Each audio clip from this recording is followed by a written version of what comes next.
History the world کے معزز دوستو، السلام علیکم۔ ناظرین کرام، اردو ہماری قومی زبان ہے۔ یہ دنیا کی معروف اور جدید زبانوں میں سے ایک ہے۔ اردو نے تقریباً 400 سال میں ترقی کی جتنی منزلیں طے کیے، وہ دوسری زبانوں نے 1000 سال میں طے کی ہوں گی۔ آج ہم اس ویڈیو میں جانیں گے کہ اردو کی ابتدا کب اور کیسے ہوئی، لیکن اس سے پہلے حسب روایت ہے کہ چینل کو سبسکرائب کرتے ہوئے ساتھ موجود گھنٹی کے بٹن کو بھی دبا دیں تاکہ آپ کو ہمارا ہر ویڈیو تواتر کے ساتھ ملتی رہے۔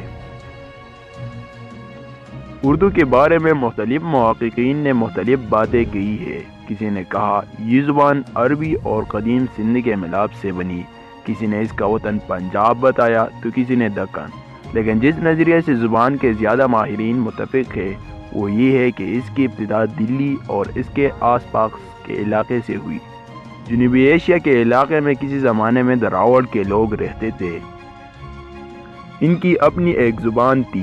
جب وسطی ایشیا کی آریہ نامی قوم یہاں آئی تو قدیم باشندوں کی زبان پر آریاؤں کا اثر پڑا اور قدیم ہندی کی شکل نمایاں ہوئی۔ کیونکہ آریہ ملک کے شمالی حصے میں مقیم تھے، اس لیے اس علاقے کی زبان پر ان کی زبان کا اثر ہوا، اور جب مسلمان حکمران ترکی، فارسی اور عربی بولتے ہوئے اس علاقے میں آ کر آباد ہوئے تو ان کی زبانوں کا اثر ہندی پر پڑا، اور ہندی، فارسی، عربی اور ترکی زبانوں کے میل جول سے ایک نئی زبان بننی شروع ہوئی۔ اس زبان میں چونکہ مختلف زبانوں کے الفاظ تھے، اس لیے کہ مختلف قوموں نے اپنی اپنی زبان کے بجائے اس زبان میں ایک دوسرے سے بات چیت کرتے تھے۔ شروع میں یہ زبان روزمرہ کی ضروریات پوری کرنے کے لیے، مثلاً خرید و فروخت وغیرہ کے لیے بولی جاتی تھی۔ خاص لوگ عربی میں گفتگو کرتے تھے۔ رفتہ یہ عوام کے حلقے سے نکل کر حواس کی محفلوں تک پہنچی۔ دکن کی ریاستوں میں شمالی ہند کے برعکس فارسی کا رواج کم تھا، اس لیے وہاں اردو میں شاعری بھی ہونے لگی۔ شمالی ہند یعنی دلی وغیرہ میں اردو لکھنے کا کام بعد میں شروع ہوا۔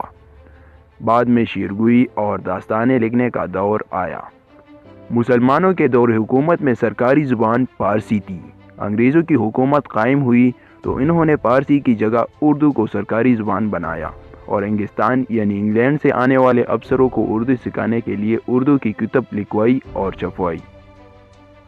اس طرح اردو زبان کی ترقی دن بدن اپنے منزلوں کو طے کرتی رہی اور یہ ایک علمی زبان بن گئی۔ جب جنوبی ایشیا کی تقسیم عمل میں آئی تو پنجاب، مشرقی بنگال، سندھ، بلوچستان اور خیبر پختونخوا صوبے پاکستان میں شامل ہوئے۔ ان علاقوں میں سے ہر ایک کی اپنی ایک زبان بولی زبان تھی، لیکن ملکی وحدت کے لیے ایک ایسی زبان کی ضرورت تھی جو کہ ہر علاقے کے لوگ سمجھ اور بول سکے۔ یہ ضرورت اردو کے علاوہ کوئی اور زبان پوری نہیں کر سکتی، چنانچہ یہی زبان پاکستان کی قومی زبان قرار دی گئی۔ دوستو، یہ تھی اردو زبان کی تاریخ۔ اگر ویڈیو اچھی لگی ہو تو اسے لائک اور شیئر کرنا نہ بھولے۔ کل ملتے ہیں ایک نئی ویڈیو کے ساتھ، تب تک اللہ حافظ۔